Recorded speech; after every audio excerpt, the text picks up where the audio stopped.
don't know if you've heard about the Australian quarter-acre block, which is a big part of the Australian dream.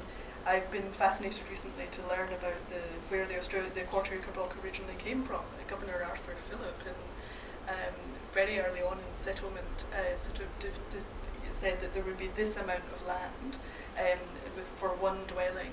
And this was before there was any public infrastructure, sort of regular rubbish collections or sewage infrastructure. That was the amount of land you needed, on average, to support an average-sized early settler family. If you grew all the food and husbanded and had chickens and cows and so on that land, and it was the amount of land that then would absorb the waste produced by that family. And the average quarter-acre block now is actually about an eighth of an acre, because it sort of naturally came down in size as sewage systems were put in and so on. So it's sort of fascinating to see where that originally came from. Alison in the middle is next.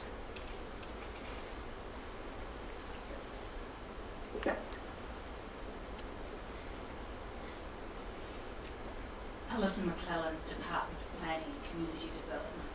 I'd like to go back to the comment you made about mobile phone use. You talked about the great weight that people placed on their mobile phones. In your study, did you find out why that was so? What people were getting out of that? And I suppose what I'm asking you to reflect on a bit more is changing technology. And our use of changing technology and how that might impact on our interactions in cities and our meeting of our psychological needs. Did you get any more about that from your study? Yeah. Well, people are using the mobile phone for all sorts of things. I mean, one is just for friendship and communion, as it were, but one is for getting access to opportunities, even somewhere to sleep for the night. You're much more likely to get it by the mobile phone than just walking around without one. Access to finance and help. And I mean, a very striking thing in London now is the M-Pesa. I don't know if you know about M-Pesa, which is a mobile banking service begun in Kenya, and a very good example of a social innovation which in a totally corrupt country provided very cheap banking services for people on the mobile phone network. There's now, I think, 7 million users in East Africa, and I was told only a week or two ago, and I can't quite believe it, that there are 700,000 users in London. There's certainly quite a lot who I've met using it for remittances and so on. Though in fact, it also appears European Union rules are getting in the way of that.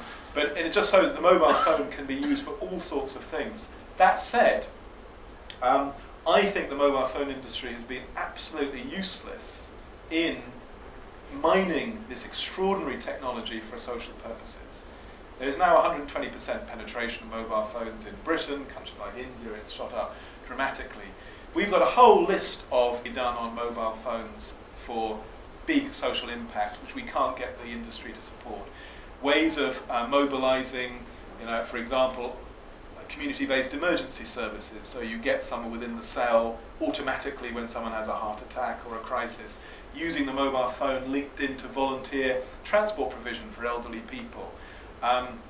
All sorts of ones using Google Maps on mobile phones. The industry, one of the richest industries ever in human history, has been, I think, shamefully remiss in working out how this technology could be used for social good. M-Pesa is the very rare exception, which did come from Vodafone, who invested all of £1 million in it initially, reluctantly, and then it's turned out to be a huge success. But I hope my tirade against the mobile phone industry isn't appropriate for Australia, but I think they should feel ashamed of themselves.